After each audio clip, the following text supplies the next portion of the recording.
درود پاک پڑھتے ساتھ ہی آپ نے سب سے پہلے اپنے مقصد کی نیت کرنی ہے۔ ہر انسان کا مقصد الگ ہے، ہر انسان کی حاجت الگ ہے، ہر انسان کی خواہش الگ ہے۔ کوئی بے گھر ہے، کرائے کے مکان پر رہتا ہے، اپنا ذاتی مکان چاہتا ہے، کوئی من پسند نوکری چاہتا ہے، کوئی شادی چاہتا ہے، کوئی کاروبار میں ترقی عروج کامیابی چاہتا ہے۔ آپ رب کریم سے آج جو بھی مانگ سکتے ہیں، جتنا بھی مانگ سکتے ہیں، جیسا بھی مانگ سکتے ہیں، مانگ لیں۔ آج یہ وظیفہ کسی صورت مت چھوڑیے گا۔ اگر میرا بس چلتا نا، میں آپ میں سے ہر ایک کو بازو سے پکڑ کر مسلے پر بٹھاتی اور کہتی، آج 26 محرم جمعے کے دن یہ وظیفہ پڑھ لو۔ یہ وظیفہ کبھی کسی پریشانی میں اکیلا اور تنہا نہیں چھوڑتا، بس یقین کے ساتھ یہ وظیفہ پڑھ لیں۔ ہاتھ اٹھا کر دعا کریں، ضد کر کر رب کریم سے مانگیں، انشاءاللہ جو بھی مانگیں گے ملے گا۔ لیکن شرط یہ ہے کہ نیت کی جائے۔ ہو سکتا ہے کہ آپ میں سے بہت سے لوگ ابھی تک ویڈیو کو سکپ کر کر یا کاٹ کر دیکھ رہے ہوں، لیکن اب عمل کا، وظیفے کا طریقہ بتا رہی ہوں۔ ایک ایک نقطہ، ایک ایک بات بہت امپورٹنٹ، بہت خاص ہے۔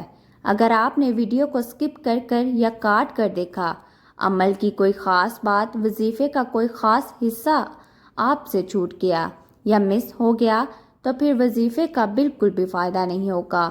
آپ نے باوضو مسلے پر بیٹھ کر 11 بار درود پاک پڑھ کر اپنے مقصد کی نیت کرتے ہوئے سب سے پہلے یا حیو یا قیوم کو پڑھنا ہے۔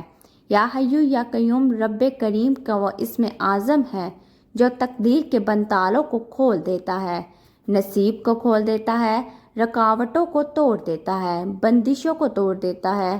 ناظرین، یا حیو یا قیوم دونوں ناموں کو ملا کر پڑھیے گا تو ایک شمار ہوگا، یعنی یا حیو یا قیوم ملا کر پڑھا تو 1 بار ہو گیا، یا حیو یا قیوم ملا کر پڑھا تو 2 بار ہو گیا، یا حیو یا قیوم ملا کر پڑھا تو 3 بار ہو گیا۔ اس طرح سے آپ نے یا حیو یا قیوم کو ہاتھ کی انگلیوں پر یا تسبیح کے دانوں پر صرف 11 بار پڑھنا ہے، اور 11 بار پڑھتے دوران آپ نے کسی سے بات نہیں کرنی، نہ ہی کوئی آپ سے بات کرے گا۔ یا حیو یا قیوم کو 11 بار پڑھتے دوران اگر آپ رب کریم سے 11 حاجات کی نیت کر کے بیٹھیں گے، 11 مقصد کی نیت کر کے بیٹھیں گے جو آپ کو ناممکن لگتی ہیں، تو انشاءاللہ 11 بار یا حیو یا قیوم پڑھتے ساتھ ہی آپ کی 11 کی 11 حاجات، 11 کے 11 مقصد میں انشاءاللہ آپ کو کامیابی یقینی ہو جائے گی۔ ناظرین، یا حیو یا قیوم پڑھ کر آپ نے سورۃ کوثر کو ہاتھ کی انگلیوں پر یا تسبیح کے دانوں پر صرف 21 بار پڑھنا ہے۔ یا حیو یا قیوم 11 بار اور سورۃ کوثر کو 21 بار پڑھنا ہے، اور آخر میں رب کریم سے التجا کرتے ہوئے اللہ اور اللہ کے رسول کو راضی کرنا ہے۔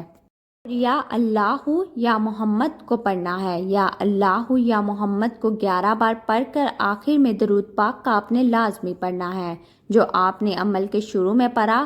اول اور آخری درود پاک لازمی پڑھیے گا، اور بتائے گئے طریقے اور ترتیب اور اعمال سے یہ 3 اعمال پڑھیے گا۔ میں نے آپ کو وظیفے کا طریقہ بتا دیا ہے کہ آپ نے کتنی بار پڑھنا ہے۔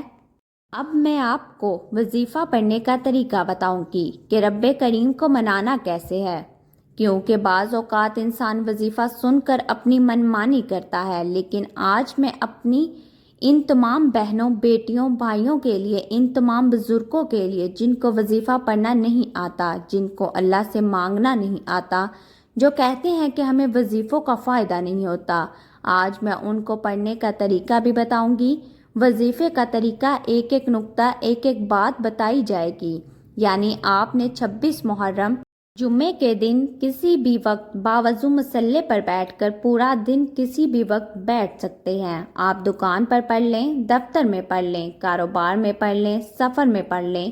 آپ نے مسلے پر بیٹھ کر یا حیو یا قیوم کو 11 بار پڑھنا ہے۔ یاد رکھیے گا، یہ دونوں نام یکجا پڑھے جاتے ہیں، یعنی ان کو ملا کر پڑھا جاتا ہے۔ اس طرح سے آپ نے یا حیو یا قیوم کو ہاتھ کی انگلیوں پر یا تسبیح کے دانوں پر صرف 11 بار پڑھنا ہے، اور انشاءاللہ 11 بار پڑھ کر آپ رب کریم سے جو بھی مانگیں گے آپ کو ملے گا۔ 11 بار یا حیو یا قیوم پڑھ کر آپ نے دوسرے نمبر پر سورۃ کوثر پڑھنی ہے۔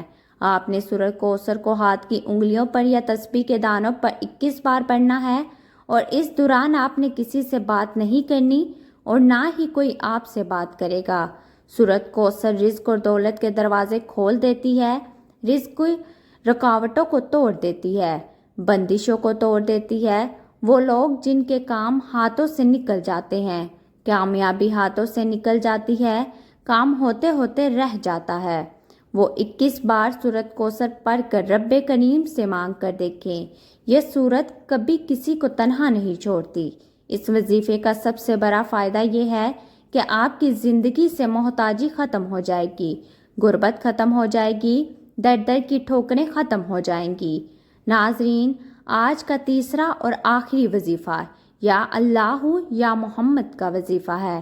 یاد رکھیے گا، یا اللہ یا محمد یہ دو نام ہیں، یا اللہ رب کریم کا ذاتی نام، یا محمد اللہ کے حبیب کا ذاتی نام۔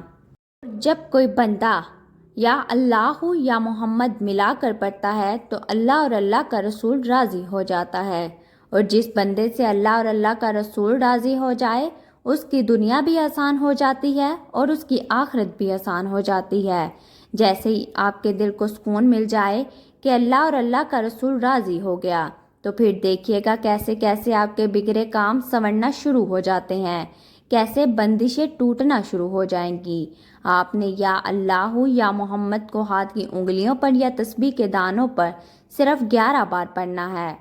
11 بار پڑھنے دوران آپ نے کسی سے بات نہیں کرنی اور نہ ہی کوئی آپ سے بات کرے گا۔ یا اللہ یا محمد ملا کر پڑھا تو 1 بار ہو گیا، یا اللہ یا محمد ملا کر پڑھا تو 2 بار ہو گیا، یا اللہ یا محمد ملا کر پڑھا تو 3 بار ہو گیا۔ اس طرح سے آپ نے یا اللہ یا محمد کو ہاتھ کی انگلیوں پر یا تسبیح کے دانوں پر 11 بار پڑھ کر وظیفے کو مکمل کر لینا ہے۔ اول آخر درود پاک پڑھنا بہت ضروری ہے، کیونکہ جب تک اول آخری درود پاک نہ پڑھا جائے وظیفہ نامکمل ہے۔ اب آپ نے وظیفہ مکمل کرتے ہی فوری طور پر سجدے کی حالت میں رب کریم سے دعا کرنی ہے، کیونکہ انسان سجدے کی حالت میں اللہ کے قریب ہوتا ہے۔ پھر سجدے کی حالت میں دعا کریں کہ اے اللہ، گھر بھی چاہیے، گاڑی بھی چاہیے، دولت بھی چاہیے، شہرت بھی چاہیے۔ میرا رب بیٹھے بیٹھے سجدے سے سر اٹھانے میں کتنا وقت لگتا ہے؟ سجدے سے سر اٹھانے سے پہلے انشاءاللہ ہر دعا، ہر حاجت غیب سے پوری ہو جائے گی۔ اللہ سے دعا ہے کہ اللہ تعالیٰ میرا سنانا اور آپ کا سننا اپنی پاک بارگاہ الہی میں قبول و منظور فرمائے۔ آمین ثم آمین۔ ناظرین، کمنٹ باکس میں اللہ تعالیٰ کے 99 ناموں میں سے ایک نام ضرور ٹائپ کریں۔ شکریہ۔